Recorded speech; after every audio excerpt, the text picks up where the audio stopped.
At exactly 1:03 a.m., my phone buzzed on the nightstand. Half asleep and expecting a work notification, I tapped the screen. Instead, it was a WhatsApp message from an unknown number. No text, just one file, a video, 52 minutes long. I blinked, thumb hovering over play. When it started, I thought I was hallucinating. But no, there she was. My husband's bachelorette party in Bali. 7 men.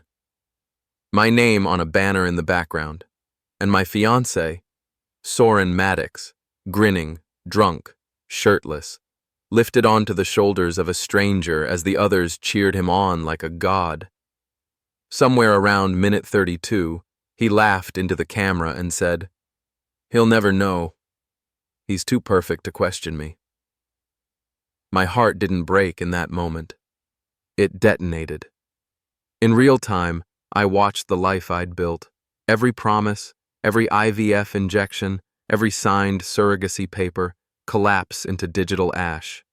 52 minutes was all it took to obliterate 15 years of loyalty. And the worst part, I didn't cry. I watched the whole damn thing, silent, still, not even blinking. That night, I became someone else, someone unrecognizable, even to myself. Before we dive into today's story, take a moment to share where you're watching from. We love seeing how our stories bring people together from every corner of the world. Your thoughts and comments are what make this community so special, and we're truly grateful to have you here. If you haven't already, don't forget to hit that subscribe button and turn on notifications so you never miss a new story filled with drama, resilience, and unexpected twists. Now, settle in, get comfortable, and maybe grab your favorite drink, because this is a tale you won't want to miss. Let's get started. At exactly 1:03 a.m., my phone buzzed on the nightstand. Half asleep and expecting a work notification, I tapped the screen. Instead, it was a WhatsApp message from an unknown number. No text, just one file, a video. 52 minutes long. I blinked, thumb hovering over play. When it started, I thought I was hallucinating. But no, there he was. My fiancé, Saurin Maddox, shirtless, grinning, lifted onto the shoulders of a stranger while the crowd around him roared. I caught a glimpse of a glossy gold banner hanging in the background, swaying with the humid breeze. "Congratulations, Saurin Julian." My stomach turned. 7 men. The same faces I'd shaken hands with during our last IVF consultation. And Saurin, drunk, wild, his hands everywhere. My name floated like a ghost in the background while he laughed, spilled champagne, and disappeared into rooms with different bodies. I watched the entire thing, silent and still. There were no dramatic gasps, no shouted curses, just the quiet sound of my heartbeat slowing into something cold and mechanical. I never pressed pause. By minute 32, Saurin turned to the camera, eyes glassy, and chuckled. "He'll never know. He's too perfect to question me." And I didn't. Not until now. At 1:55 a.m., I set the phone down, stood up, walked into the bathroom, and stared at my reflection for a long time. I wasn't crying, not angry either, just hollow, like someone had scooped the bones out of my chest and left the skin behind. That night, I became someone else, someone unrecognizable, someone dangerous. Before we dive into today's story, take a moment to share where you're watching from. We love seeing how our stories bring people together from every corner of the world. Your thoughts and comments are what make this community so special, and we're truly grateful to have you here. If you haven't already, don't forget to hit that subscribe button and turn on notifications so you never miss a new story filled with drama, resilience, and unexpected twists. Now, settle in, get comfortable, and maybe grab your favorite drink because this is a tale you won't want to miss. Let's get started. 6 hours later, I was at my desk, fully dressed in black, sipping coffee from a baccarat cup like it was any other Thursday morning. The apartment was still. Too still. Saurin had flown back from Bali just a few days earlier, jet-lagged and unusually affectionate. We were supposed to meet with our surrogate that weekend to finalize the next IVF transfer, our second attempt at parenthood after a failed cycle in January. I had already called the bank. All joint accounts would be emptied by noon. I transferred my shares in the family trust to a private holding I'd built in silence over the past 3 years. Not because I didn't trust him, but because I'd grown up watching rich men lose everything to people they slept beside. I had no intention of joining their ranks. By 9:00 a.m., I was on the phone with Jonas Crane, my attorney. His voice, sharp and efficient, didn't waver as I told him about the video. "There's more," I said quietly. "I need surveillance pulled on Dr. Lucian Park. I think they manipulated our consent papers during the embryo cycle." "Jesus, Julian, are you sure?" "I'm not," I said. "But I will be." That morning, I began to unthread every stitch Saurin had ever sewn into our life. We had been together 15 years, met at Yale, fell in love during a lecture on ethics and law. He wore rolled-up sleeves and smelled like vanilla and ink. I was still rough around the edges, brash, too quick to speak, too unwilling to believe anyone could love me without an agenda. Saurin changed that, or so I thought. We moved to Manhattan after graduation. He climbed his way through a white shoe law firm. I built a name in art investment, private sales, silent auctions, collecting rare works for billionaires too discreet for galleries. Our townhouse on the Upper East Side had its own walk-in humidity-controlled vault. Our life was framed in glass, marble, and pre-war crown molding. We hosted dinner parties with linen napkins folded like cranes. We spoke about our plans for fatherhood like it was the next great portfolio move. We had it all, at least on paper. But now, as the sun slid across the bay windows and lit the dust motes above the dining table, I saw it for what it truly was: a curated performance. Saurin had betrayed me in Bali, but the betrayal hadn't started there. No, this was years in the making. Calculated, protected, cocooned in charm, excuses, and busyness.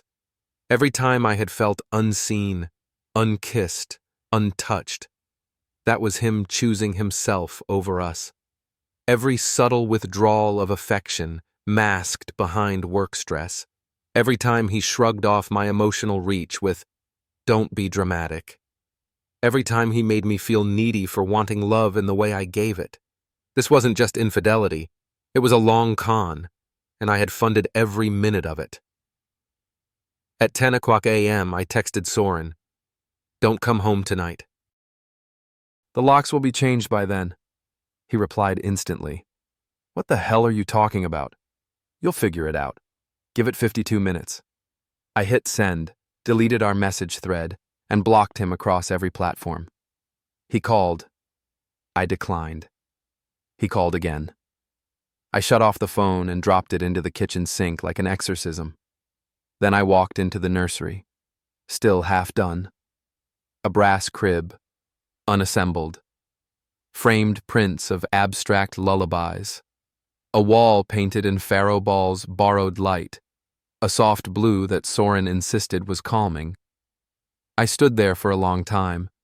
Then I opened the closet, pulled out a hidden box, and lifted the corner of the lid. Inside were 2 copies of our embryo contracts, 3 notarized logs of the IVF cycles, and a thumb drive labeled Insurance. Declan had given it to me months ago, eyes lowered, voice shaking. "If you ever need to know the truth," he had said, "watch this." It wasn't the video from last night. It was worse. Declan had filmed it at the end of the trip.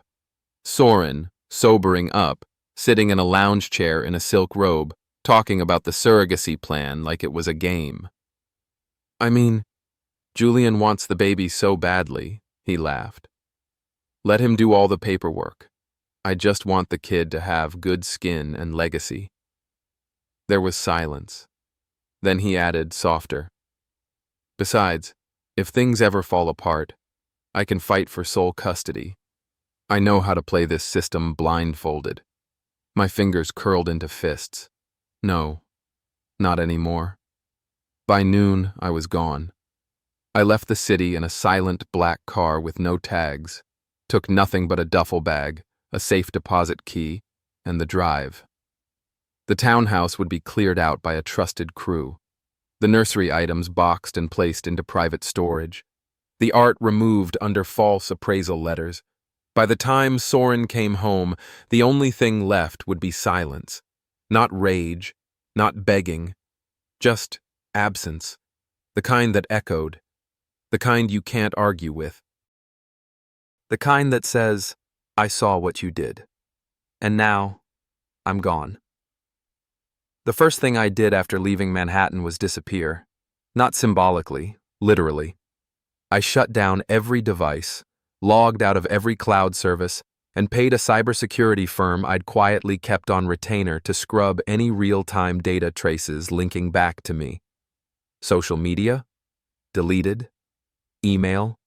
Rerouted to a silent vault. Credit cards? Canceled. Location tracking? Wiped. I became, in effect, a ghost. Not because I feared Saurin, but because I wanted him to understand, deeply and without question, that I was no longer his to find. By 4 p.m., I was seated in a climate-controlled room overlooking the Hudson, sipping an espresso that barely cut through the adrenaline still simmering in my bloodstream.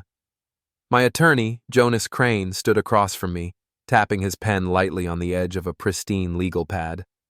"You're sure you want to file this today?" he asked. I didn't answer immediately. I stared out the window as a tugboat cut a silver line through the water. "Saurin stole something I can't get back," I said.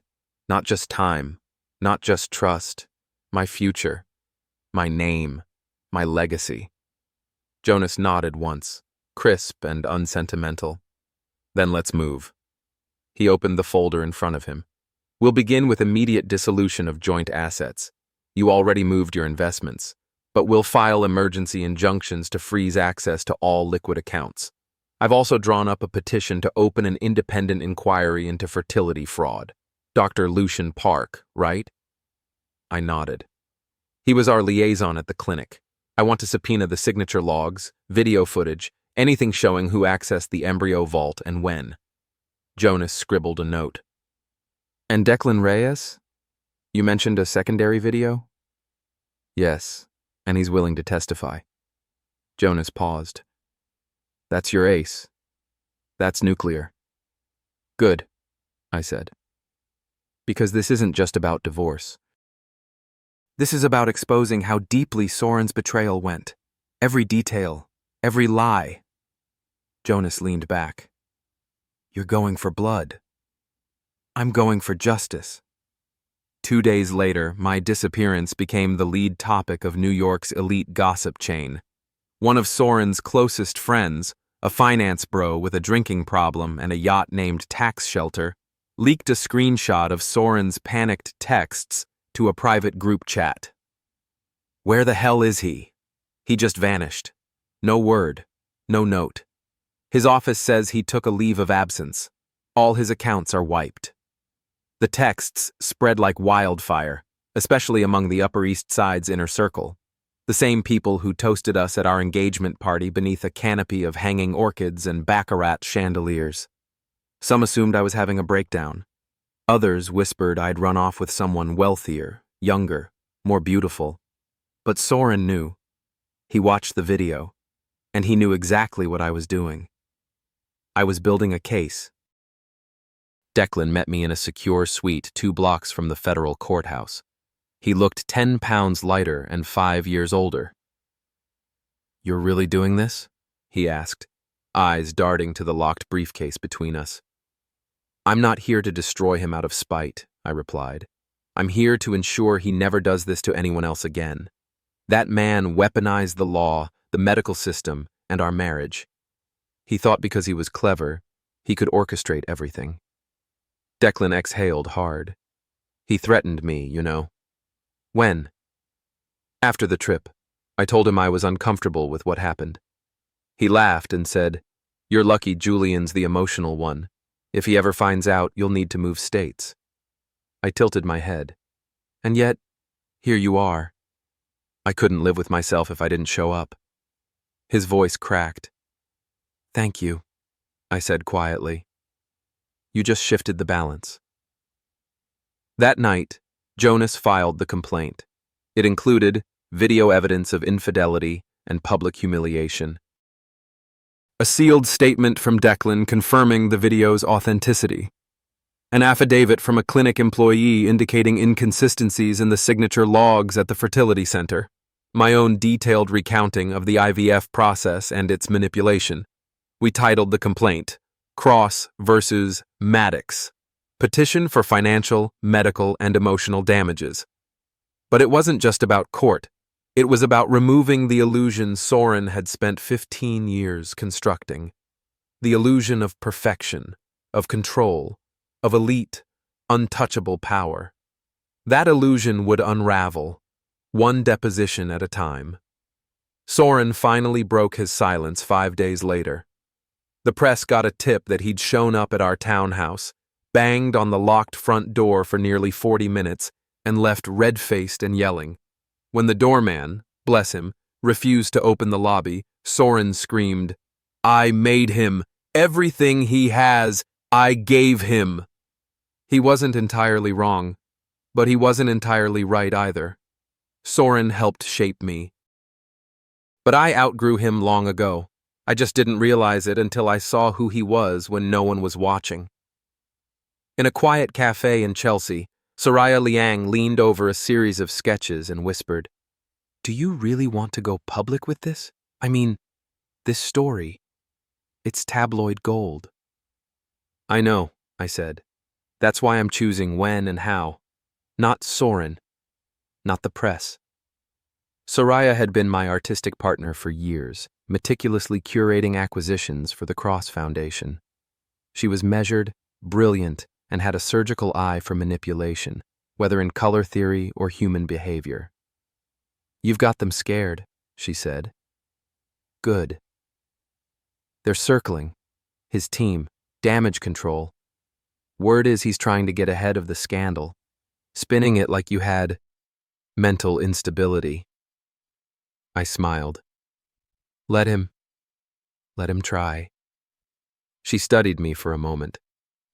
"I've never seen you like this." "Like what?" "Still." It was true. For once, I wasn't chasing peace or pleasing anyone. I was watching, listening, orchestrating. I was becoming dangerous in all the ways he never predicted. The moment the story leaked, the internet exploded. Headlines surfaced. Infidelity in high places. Art mogul Julian Cross. Ghosts divorce attorney fiancé after 52-minute bombshell. Frozen embryos, legal intrigue, and lies. The Cross-Maddox scandal. The video never made it public. Jonas made sure of that. But whispers moved fast. Everyone had their own version of what was on it. 7 men, 1 man, a group orgy in Bali. Someone claimed a famous tech CEO was involved. Another said there was a goat. It didn't matter. What mattered was this: Saurin's polished mask was slipping. And for the first time, I didn't care what the world believed. Because I knew the truth. And so did he. The subpoenas went out. Lucien Park was the first to crack. Faced with mounting pressure and his own potential indictment, he admitted under oath that Saurin had requested access to Julian's signed medical consent forms. Though Lucien denied altering them, he admitted they were misplaced for nearly 24 hours during the embryo selection process. That admission alone was enough to warrant an ethics investigation. Lucien was suspended. His private practice shut down for audit. Jonas leaned across the conference table during that deposition and whispered, "One down." I stared at Lucien across the room. His hands shook. His tie was crooked. The man who once bragged about his exclusive client list now looked like a butcher caught red-handed. I felt nothing. Not rage, not pity, just clarity. This is what justice looks like. Cold, surgical, silent. That night, back in the secure condo, I watched the original 52-minute video again. Not because I needed to, but because I wanted to remember. I wanted to burn every frame into my brain so I'd never mistake performative love for real intimacy again. At minute 49, Saurin looked directly into the camera and kissed a stranger's neck. Then, smiling, he whispered, "God, I hope Julian never finds this." And the screen went black. You don't really know who someone is until they've been publicly embarrassed. In the weeks following the legal filing, Saurin Maddox didn't just unravel, he exploded. It started with the media strategy. His PR firm, usually tight-lipped and polished, issued a premature denial to Page 6, claiming our separation was mutual and respectful. That same day, my legal team filed the first motion for emergency asset protection. It included details about the 52-minute video, the misuse of our medical records, and the upcoming subpoena of Dr. Lucian Park's entire correspondence archive. The press latched on like bloodhounds. Suddenly, the spin wasn't working. The headlines shifted. Top divorce lawyer accused of medical manipulation in high-stakes IVF scandal. Julian Cross goes silent, while Maddox camp flails. What is he hiding?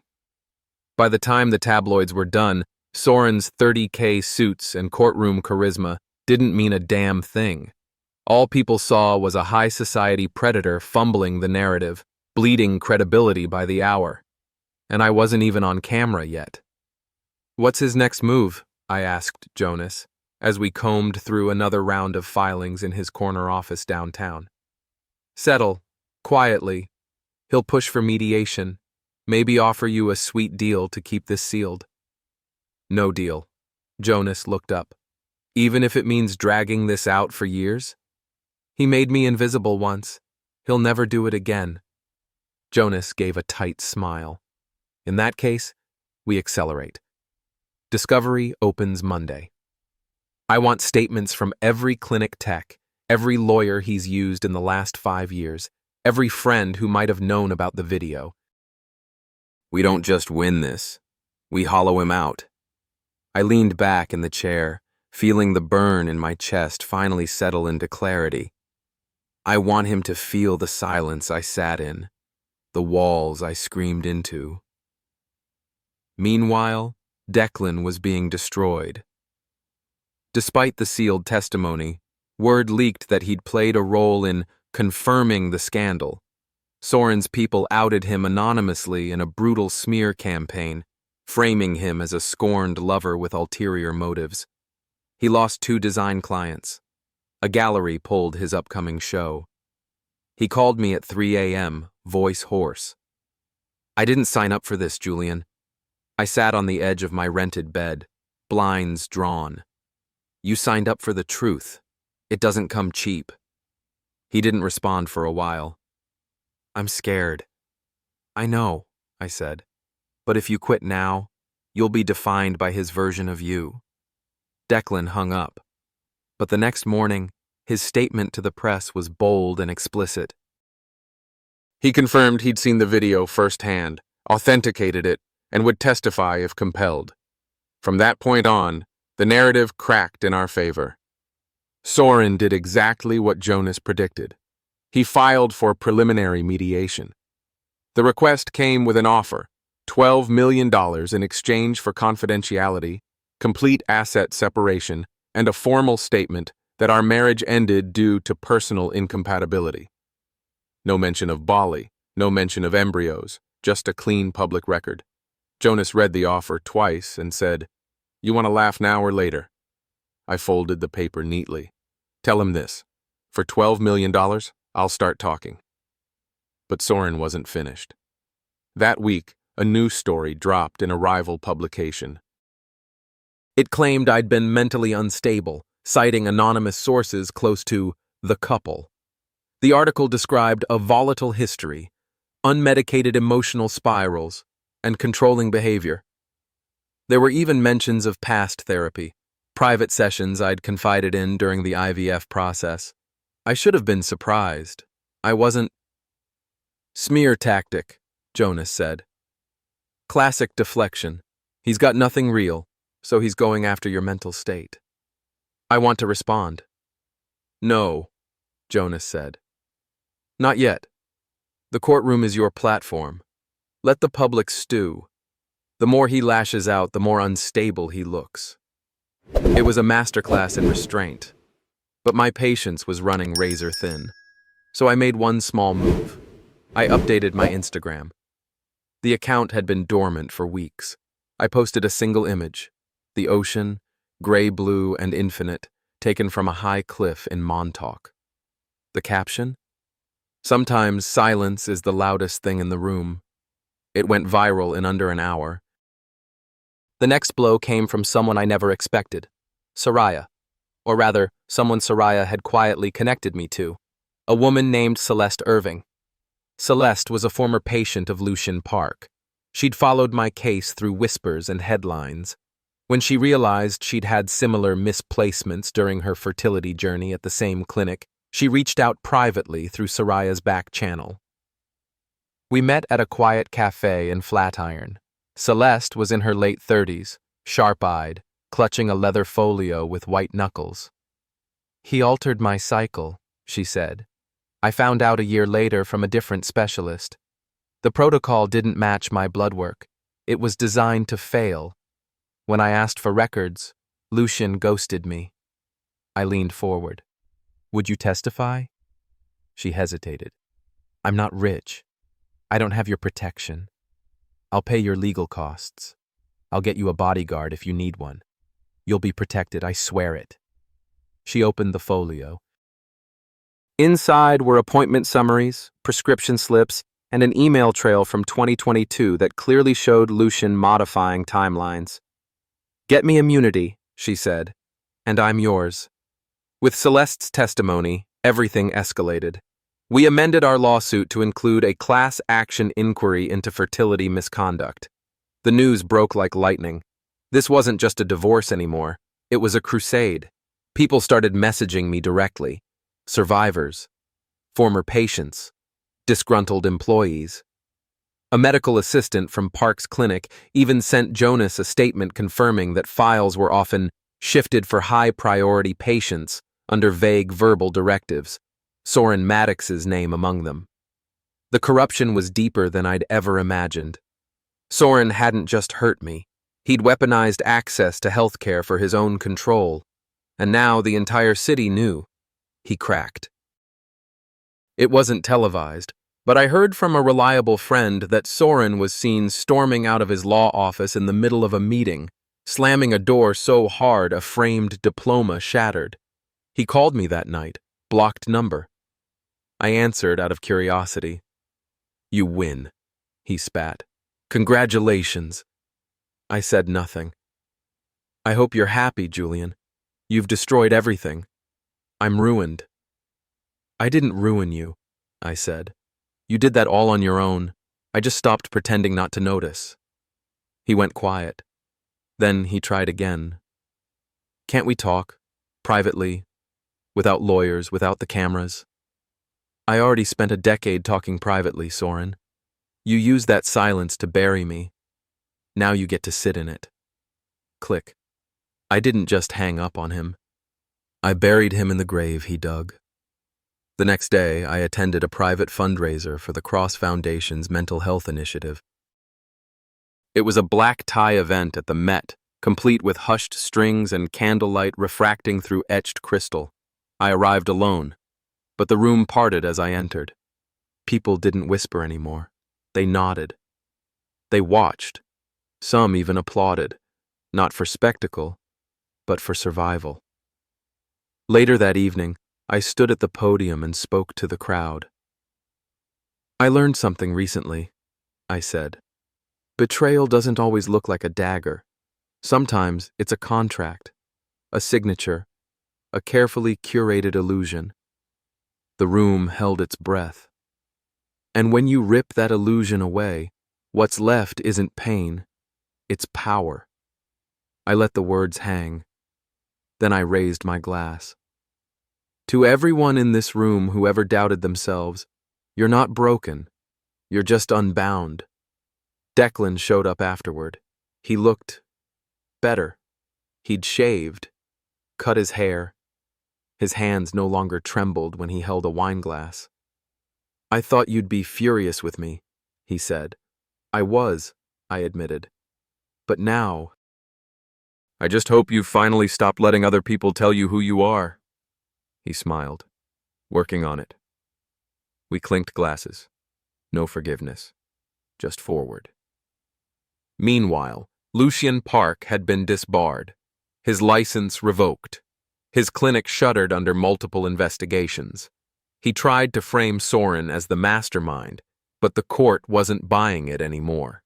His plea bargain included full disclosure of all communication logs, including emails, burner messages, and WhatsApp backups with Saurin during the fertility process. Every thread built my case stronger. By now, Saurin's own legal team was preparing to jump ship. He tried to delay proceedings, tried to switch representation, tried everything to stall, but the judge saw through it. You created the storm, she told him in session. Now you stand in the rain. The final blow. Children. Our frozen embryos. Those embryos were more than potential. They were promises. Carefully selected, genetically tested, banked with hope. Saurin's final act of power had been attempting to use them against me, to decide when, or if, I could become a parent. He'd hoped I'd be too broken to fight. But I filed for full legal guardianship, and I won. In a landmark ruling, the judge granted me sole decision-making authority over our remaining embryos, citing manipulative consent practices and sustained emotional harm. I walked out of court with my future intact, with choice, with dignity, with life. And for the first time since the night that video arrived, I let myself breathe. I was no longer Julian the fiancé, Julian the victim, Julian the ghost. I was something else now, something far more dangerous. I was Julian Cross, unbound and undefeated. I didn't just want revenge, I wanted obliteration.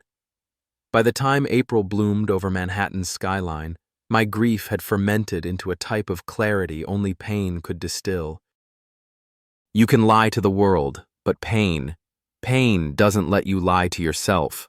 Saurin had built his fortress of deceit with marble smiles and sanctioned betrayal. But now, I held the blueprints. And I wasn't knocking on the gates. I was here to detonate the foundation. It began with the burner phone logs. Jonas had spent weeks tracing numbers pulled from Lucien Park's private communications. When he dropped the folder on my desk, he didn't say anything at first, just stared at me with the quiet gravity of a man who'd seen enough courtroom carnage to know when something seismic was coming. There's proof, he finally said. Backdated embryo records, consent forms filed before you ever signed anything, payments routed through shell firms. I flipped through images of Slack messages, coded legal memos, even voicemail transcripts that made me physically nauseous. Ensure patient Cross remains unaware of the dual storage protocol. Keep all paperwork centralized under S. Maddox oversight. There it was, the betrayal made administrative, sanitized in legalese, approved by medical boards and masked behind HIPAA protections. My DNA had been bartered like stock, and all of it under the control of the man who once swore to protect my heart. Saurin wasn't acting alone. Lucien was no longer just the morally bankrupt co-conspirator. He was the architect. A whistleblower, a former lab tech named Margot, submitted an anonymous tip through the Cross Foundation's new secure portal. Jonas flagged it immediately. She's willing to testify, he told me. But there's more. She has internal video footage from the lab, security cams. What's on it? I asked. He pulled up a screen and hit play. There it was. Lucian, typing furiously on a terminal while Saurin stood behind him, pointing to a screen with my medical ID up. A timestamp, November 3rd, 2022, 2 months before I was allegedly consulted. This changes everything, I said. No, Jonas corrected. It proves everything. We filed an emergency injunction. Within 48 hours, a federal judge issued a cease and desist against the fertility clinic, freezing their operations. Lucien's license was suspended. His personal assets were placed under review. The media firestorm exploded overnight. Saurin's PR team scrambled, but even the best publicists can't spin hard-coded timestamps and signed lab reports. And then came the real twist. Declan, my brother-in-law turned reluctant ally, contacted me late that evening. I need to show you something, he said, voice tense. He arrived with a manila envelope, thick with documents. What is this? I asked. Financial records, from one of Lucien's shell corporations.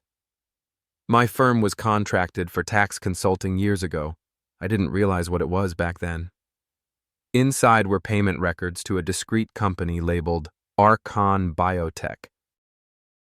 Every transaction had memo fields like transportation logistics or private storage solutions. At the bottom of the stack, an invoice for embryo relocation, signed, stamped, sealed, dated 5 days after Saurin and I had our final argument in Bali. My blood went cold. He hadn't just betrayed me emotionally. He had relocated the embryos, unlawfully, and locked me out of my own biological legacy. I should have collapsed, screamed, shattered glass, something. But instead, I laughed. It was short, hollow. I'm going to ruin him, I said. Declan didn't flinch. Need help? The next morning, I sat down with Ava Dubroy from the New York Ledger. We'd danced around an interview for weeks. But now I was ready. I didn't sugarcoat. I told her everything, start to finish. The gaslighting, the manipulated legal forms, the selective silences at fundraisers, the way Saurin spun narratives like fine silk while shoving me off emotional cliffs. Her eyes stayed wide the entire hour. Yeah, when she finally stood, she said, I've interviewed survivors, whistleblowers, even political escapees. But you, Julian, this is a war story. It is, I said. But it's also a rebirth story. The article dropped the following Sunday. Erased consent, the Julian Cross testimony. It was a literary grenade. Within 12 hours, the governor's office issued a statement calling for an emergency ethics hearing into fertility law violations. Within 24, Saurin's investment firm suspended him, and within 72, Lucian Park was indicted, officially. His mugshot spread like wildfire, eyes bloodshot, designer coat rumpled, lips twisted in denial. Saurin released a vague apology video that reeked of legal filtration. I deeply regret any confusion or hurt. I never intended harm. The comments section shredded him. This isn't confusion. It's criminal. We believed you once. Never again. Julian deserves everything you stole, plus interest. But even with legal traction and public support, I wasn't at peace. So I did what no one expected. I requested a private mediation session with Saurin. Jonas tried to talk me out of it, said it wasn't strategic, that I had the upper hand and shouldn't give him emotional leverage. But this wasn't about leverage. It was about confrontation, about forcing the monster to meet my eyes, not behind a screen, not through lawyers, but face to face. The room was glass-walled, sterile, silent. Saurin entered wearing a navy cashmere coat, polished, calm. But his eyes were dimmer than I remembered. He didn't sit until I did. You wanted this, he said quietly. No, I corrected. You forced this. He looked away. I continued. You didn't just lie. You engineered my erasure. You orchestrated medical fraud. You tampered with records. You relocated embryos, Saurin. I didn't think you'd find out. There it was. Not denial, not justification, just pathetic honesty. That's the problem with you, I said. You think secrets are shields, but they're just time bombs. He swallowed hard. What do you want from me? I want you to surrender, legally, financially, and publicly. Silence. Then, and if I don't? I smiled. Then I unleashed the rest. He took the deal. The following week, Saurin's legal team offered a full settlement, $28 million in damages, public apology, surrender of all embryo access rights, and a 5-year probation on public medical leadership roles. He signed, without contest, without press, without me needing to lift a hand again. But I didn't stop there. The Cross Foundation expanded. Our whistleblower portal exposed 3 more clinics with similar ethics violations. New bills were introduced in the state legislature, Julian's Law, requiring 2-party biometric consent for any fertility action. Parents wrote me letters. Survivors sent me photos of their children, thanking me for speaking out, and for the first time since the Bali betrayal, I felt human again, no longer haunted, no longer silenced, just whole. The final piece came one afternoon as I packed away old documents. I found a photo of me and Saurin from 3 years ago. Smiling, young, deluded. I held it for a moment, then shredded it. And when the last strip hit the bin, I whispered, "Never again." Some traps are set with finesse. Others require spectacle. I chose both. The night of the Trillium Foundation Gala wasn't just a date I circled on the calendar. It was the culmination of every calculated step I'd taken since that night in April, when my phone buzzed at 1:03 a.m. This time, I'd be the one orchestrating the scene. The invitation went out weeks prior. Polished, subtle, my name printed in black foil on the letterhead, Julian Cross, Director of Integrity Initiatives. I knew Saurin would attend.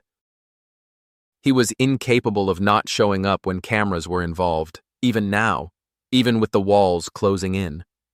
Narcissists always believe they can charm the fire into freezing. But this gala wasn't about celebration. It was an execution. The room dripped with wealth, glass chandeliers glittered over marble floors, and gold-accented gowns swept across velvet rugs like low tides of power. Politicians sipped cocktails beside hedge fund titans. Artists mingled with biotech giants. The air smelled of diplomacy and ego. I arrived in a tailored charcoal suit. Simple. No need to flash wealth when you own the room. The moment I entered, I could feel it, whispers circling me like smoke. Since the exposé dropped, I'd become part myth, part martyr. Some admired me, some feared me. Everyone watched. Good. That meant they'd see what came next. I spotted him near the champagne bar. Saurin, in a midnight blue tuxedo that hugged his vanity like a second skin. His jaw was tense, hair immaculately parted. He looked composed, but I knew him too well. The stillness was a mask stretched over panic. He saw me. A flicker of something, shame, anger, crossed his face before he pasted on a neutral expression. I walked toward him, measured and deliberate. I didn't need an army or applause. I had truth, and truth doesn't flinch. "Julian," he said with a smile too tight to be sincere. "Saurin," I nodded. "You clean up well for a man under 3 investigations." He laughed, a dry thing. "Can't fault me for trying." "Oh, I fault you," I replied. In fact, I built an entire department around it. A flash of fury danced in his eyes, then vanished beneath cool civility. "What are you planning?" he asked, Dropping the pretense, I leaned in slightly. Watch the stage. The MC's voice echoed through the hall shortly after. Ladies and gentlemen, thank you for joining us tonight at the annual Trillium Foundation Gala, where we recognize the champions of ethics, innovation, and justice. Applause rippled through the crowd. And now, she continued, please welcome our keynote speaker, a man whose story has challenged institutions and inspired reform across the nation, Julian Cross. A spotlight hit me. I stepped up to the podium as silence descended like fog. My heart was steady. My purpose, absolute. I didn't speak from a script. I didn't need one. My name is Julian Cross. Most of you know me as a financier, a philanthropist, or recently as a whistleblower. But tonight, I'm not here to rehash headlines. I'm here to ask a question. How much is integrity worth when it's bought and sold behind closed doors? The room held its breath.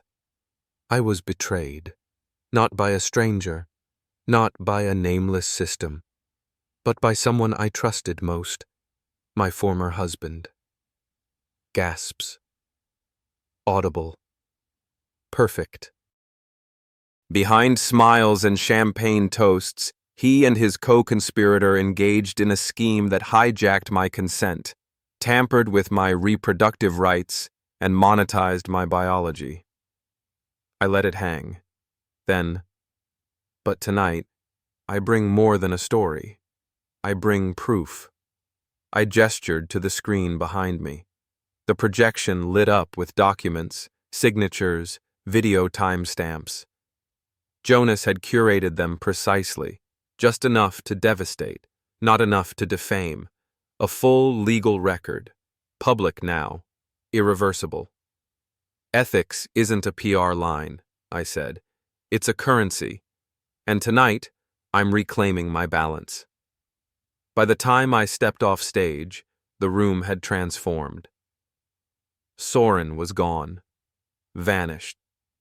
But it didn't matter. His empire collapsed by morning. Investors pulled out. Boards convened emergency sessions. The DA requested a follow-up interview. His lawyer went silent. But the real win? The whispers turned into roars of support. For me, one board member from a competing fertility institute pulled me aside after the speech. We want to fund your integrity clinic, she said. Name the number. I did. She nodded. We'll wire it by Monday. Later that night, I stood by the rooftop terrace, a glass of mineral water in hand. The city blinked below me, unaware of how many lives changed in a single speech. Then came a voice I hadn't expected.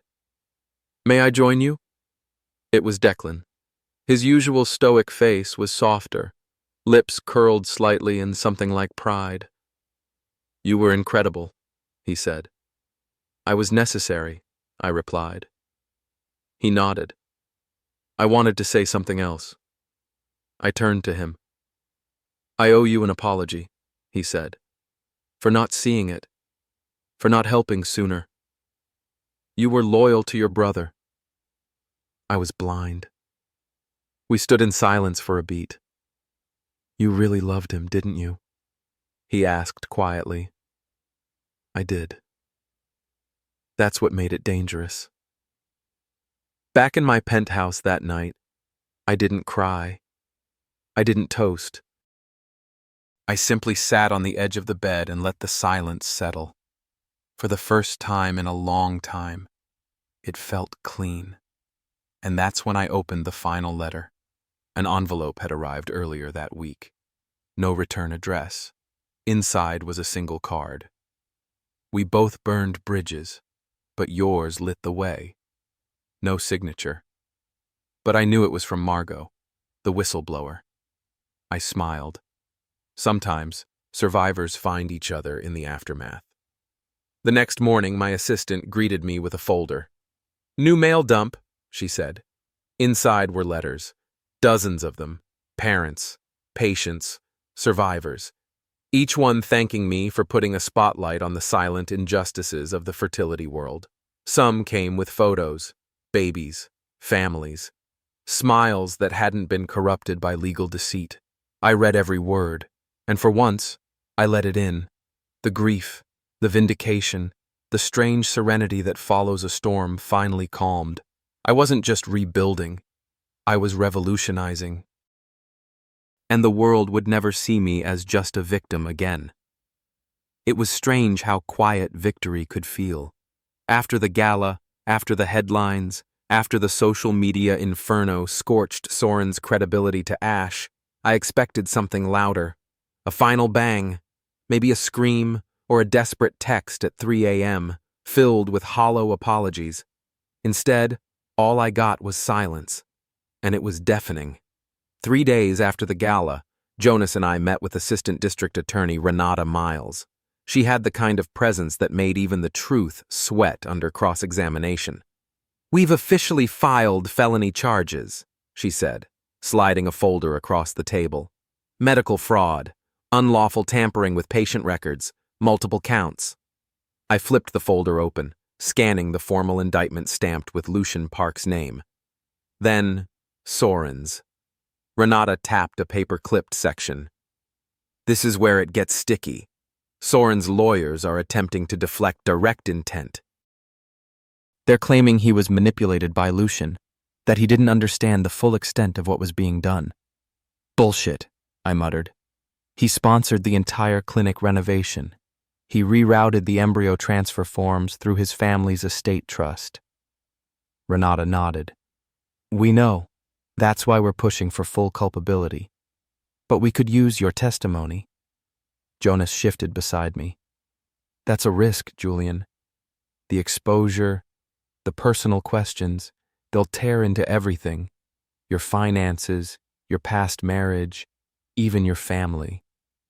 I looked up at Renata. "When?" The courtroom wasn't what I expected. It was smaller, tighter, too real.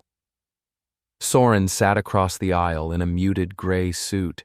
His once glowing confidence now looked like an actor at the end of a bad run, desperate to salvage reviews. He didn't look at me, didn't even flinch when my name was called to the stand. I took the oath, and then I began. "I never thought I'd be here," I said, my voice steady. "I never thought I'd have to defend my own DNA, my own right to choose, my own right to know." I glanced at the jury. 8 women, 4 men, all leaning forward. When Saurin and I discussed IVF, it was meant to be a dream, a future. But what happened wasn't miscommunication. It was theft, strategic, rehearsed, signed, sealed, and hidden under layers of privilege. I pointed to the files submitted as evidence. These aren't just administrative oversights. They are deliberate falsifications, coordinated timelines, conversations caught on lab cams, internal memos with my name redacted until it no longer mattered. The room was still. Even the court reporter paused once to glance up. When I stepped down from the stand, I didn't look at Saurin. He didn't deserve it. Outside, the cameras swarmed. Jonas tried to shield me, but it was impossible. Reporters shouted, "Julian, how do you feel now that the charges are official? Do you believe Saurin will face prison time? Is this about justice or revenge?" That last one made me stop. I turned. It was never about revenge. It's about boundaries. And when someone you love trespasses those, especially with silence, lies, and signed contracts, you don't ask for closure. You demand it. Back at my penthouse, I found a letter tucked under the door. It wasn't from Saurin. It was from his mother, handwritten, inked on stationery that smelled faintly of gardenia. "Julian, I know my son's actions are unforgivable. I won't ask you to forgive him, but I want you to know, many of us believed the narrative he fed us. We were wrong. I was wrong. I hope, one day, you build a life beyond this chapter that's even more extraordinary than the one stolen from you. With remorse, Evangeline Maddox." I stared at her name for a long time, then folded the letter and placed it gently in a drawer marked Closure. And a week later, Saurin accepted a plea deal. No jail time, but a full public admission of guilt, $15 million in restitution, surrender of all parental claims to the embryos, and a lifetime ban from holding medical executive roles. The public statement was broadcast live. I am guilty of allowing unethical decisions to unfold under my name, he read, voice devoid of the charisma that once charmed boardrooms. I manipulated records. I failed to protect the one person I claimed to love. And I accept full responsibility. It wasn't enough, but it was something. I thought that would be the end, but endings are rarely so clean. It was late May when I received the call from Margot. She sounded shaken. "There's something you need to see," she said. We met in a quiet coffee shop in Soho. She handed me a USB drive. "It's from Lucien's personal cloud," she whispered. "His passwords were stored under a dummy patient profile. I hacked it. What am I looking for?" "Insurance claims." I frowned. "Insurance?" She nodded. "On the embryos." Back home, I opened the files. She was right. Lucien had insured the embryos, mine and Saurin's, under a falsified policy claiming proprietary genetic material for clinical testing. And the beneficiary? Archon Biotech. A front. Another layer of monetization. Another lie. My genetic material had been a financial instrument in someone's portfolio. I slammed the laptop shut. This wasn't just a betrayal. It was trafficking. The next day, Jonas and I brought everything to Renata. She sat in silence for several minutes as she processed the files. "This could open an entirely new category of charges," she said. "International biotech law violations, ethics fraud, possibly even conspiracy for experimental replication." I didn't know what half of those meant, but I knew one thing. Lucien wasn't done being exposed, and neither was Saurin. By June, national news outlets were calling it the Cross Scandal. Not because I did anything wrong, but because I was the first to bring the system down from the inside. Whistleblowers from 2 other states came forward. A Senate committee launched a formal hearing on fertility law abuse, and a new phrase began trending online. Consent is not optional. Ask Julian Cross. Despite all of this, there were moments I still struggled. Some mornings, I woke up in a sweat, heart pounding from dreams where I was trapped in a clinic room, screaming as my name was erased from forms one by one. Other days, I passed couples pushing strollers on Madison Avenue and felt a twist in my gut I couldn't name. But I had tools now. Therapy. Advocacy. Truth. Weapons stronger than silence. At the Foundation, we launched a new initiative, Genus, Genetic Ethics for a New United Standard. Declan joined the board. So did Margot. We wrote policies, built secure labs, partnered with universities. People began referring to it as Julian's Clinic, but I corrected them every time. "It's not mine," I'd say. "It's yours." For everyone who thought they were powerless in the face of expertise wrapped in arrogance. One evening, I sat on the rooftop again, drink in hand, city lights sprawling like a heartbeat across the skyline. I thought about all the versions of myself I had to bury to survive. The hopeful husband, the trusting donor, the man who thought love meant safety. And then I thought about the man I had become, unshakable, unapologetic, unbreakable.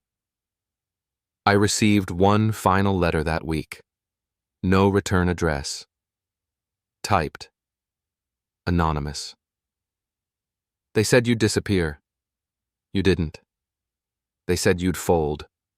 You didn't. Thank you for staying. No signature.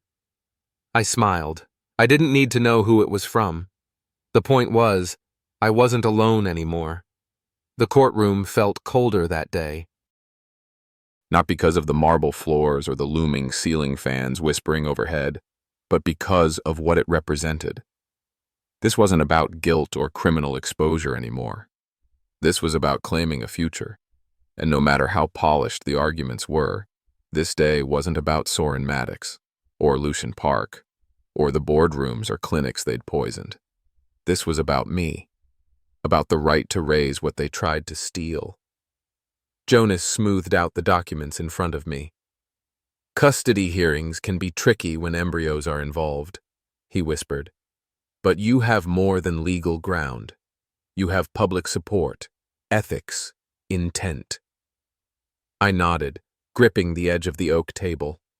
Intent. That word had followed me for months like a shadow, unseen but never absent. I hadn't asked for fatherhood to be forced on me, but now I was ready to choose it on my own terms. Saurin entered the courtroom alone. No entourage, no PR rep. Just him in a navy blue suit that hung slightly looser than it had months ago. He looked pale, thinner, the kind of man who had finally run out of deflections. The judge, a stone-faced woman named Hamilton, adjusted her glasses and looked down at the file. "Mr. Cross," she began, "you are petitioning for full custodial rights over the remaining embryos created during your marriage?" "Yes, Your Honor," I said clearly. "And, Mr. Maddox," she continued, "you have signed a sworn statement relinquishing any parental claim. Do you still stand by this today?" Saurin's voice was barely above a whisper. "Yes, Your Honor." And just like that, the man who once lied, manipulated, and tried to overwrite my future signed himself out of it. Judge Hamilton's gavel hit once. "Full custodial rights granted to Mr. Julian Cross. Case closed." It was over. Not just the legal battle. The tether. Outside the courthouse, the city moved like it always did. Taxis honking, heels clacking against sidewalk slabs, businessmen shouting into AirPods. But for the first time in nearly a year, I wasn't holding my breath, waiting for the next betrayal. I was breathing freely. I walked home that day. No car, no security detail. Just me, my suit, and a city I was finally allowed to enjoy again. As I neared my building, I passed a small flower shop tucked between two glass towers. The sign caught my eye. "Bloom again." I stepped inside. The clerk smiled. "Looking for something specific?" "New beginnings," I said. She handed me a pot of white orchids. "Strongest roots you'll find." That night, I placed the orchids on the windowsill, their petals open like arms welcoming change. I pulled out the box, the one I hadn't opened since the night of the video. Inside were the original embryo consent forms. The ultrasound image Lucien had mailed anonymously months before. The USB drive Margot had given me, pieces of a past that no longer defined me. I burned every paper in the fireplace, watched the pages curl, smoke, and vanish. Then I tucked the USB into a new drawer, one labeled "Evidence Retained." Not for vengeance, for memory. 2 weeks later, I sat across from Declan on the Trillium Foundation's rooftop garden. He poured us both tea, something herbal and calming. "I heard you got custody," he said. "I did." "Planning to use them?" I looked out at the skyline. "Not yet. Maybe never. But now it's my decision, and that's all I ever wanted." He nodded, thoughtful. "By the way," he added, "there's talk of you being appointed to the National Bioethics Reform Council." I raised an eyebrow. "You serious?" He grinned. "Half the Senate thinks you're the face of the new era. You scared the right people, Julian, and inspired the ones who needed it." That night, I received a call from my father. It was late, and for a moment I considered letting it go to voicemail. But something made me answer. "Hi, Dad." Silence on the line. Then his voice, strained but soft. I saw your interview. The one I gave to the Atlantic, a raw, confessional piece titled Reclaiming My Name. I didn't know it went that deep, he said. It did. More silence. I wish I'd protected you better, he added. You didn't know, I replied. Neither did I. But I do now. He cleared his throat. Well, your mother wants to visit, if that's all right. I smiled into the phone. It is. Summer came fast that year. Warm breezes swept across the Upper East Side, and with them came change. My integrity clinic, Genus, opened its first 2 satellite offices in Boston and San Diego. Requests poured in.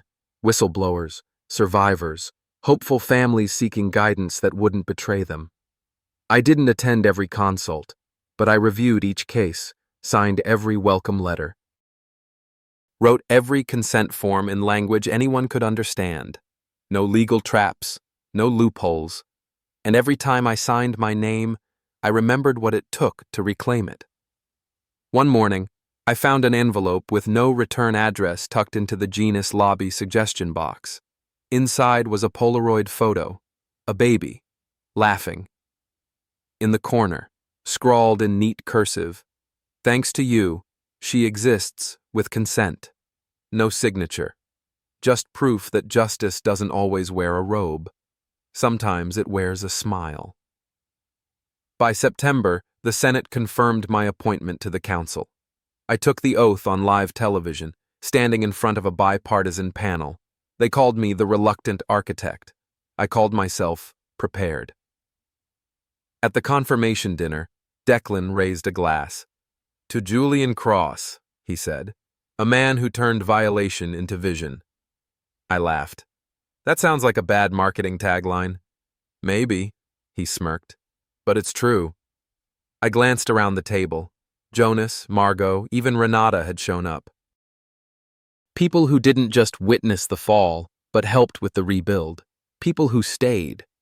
Later that night, after the crowd thinned and the plates were cleared, I stood alone on the Capitol balcony. The stars above D.C. weren't as bright as New York's skyline, but they were quieter. I pulled out my phone, typed a message, paused, then deleted it. There was nothing left to say to Saurin Maddox, not because I wasn't still healing, but because I'd already said everything I needed, with my actions, my integrity, my survival, and survival, when done well, becomes legacy. The next morning, I walked past a newsstand. My face stared back from the cover of Time magazine. The headline, From Victim to Vanguard, the Julian Cross Doctrine. I didn't stop to read the article. I didn't need to, because the truth wasn't just in ink. It was in the changed laws, the secured clinics, the children born with informed consent, the partners who looked each other in the eye before signing forms, not behind one another's back. The Julian Cross Doctrine wasn't about me. It was about choice and reclaiming it, no matter how far it had been taken. As I returned to my penthouse, the orchids on the windowsill were blooming again. I poured myself a glass of water, leaned back in my chair, and allowed myself, for the first time in years, to feel peace without suspicion. Saurin had been silenced. Lucienne had disappeared into federal obscurity. The system had been forced to blink, then change. And I had full custody of my name, of my truth, of my future. And that, more than justice or headlines or vengeance, was the final, unshakable victory. Some betrayals don't come with noise. They slip in quietly, on wedding vows, in doctors' offices, in moments we trust most. But what follows the silence is where truth begins. This story isn't about revenge, it's about reclamation. About how dignity, once stripped, can be rebuilt not through rage, but through clarity, courage, and a refusal to disappear. It's about the slow, sometimes lonely journey of turning pain into policy, wounds into wisdom, and exposure into empowerment. When trust is broken in the most intimate ways, we often think we must shatter too. But sometimes, the very things meant to destroy us become the blueprint for who we were meant to become. Not a victim, not even just a survivor, but an architect of something better, stronger, wiser, and unshakably whole. In a world where truth is often twisted and justice delayed, it matters that stories like this are told. And now, we'd love to hear from you. If this story moved you, let us know in the comments. Your thoughts help others feel less alone. Don't forget to subscribe and turn on notifications so you never miss a new story. Thank you for being here. Until next time, stay strong, stay true. Ask ChatGPT.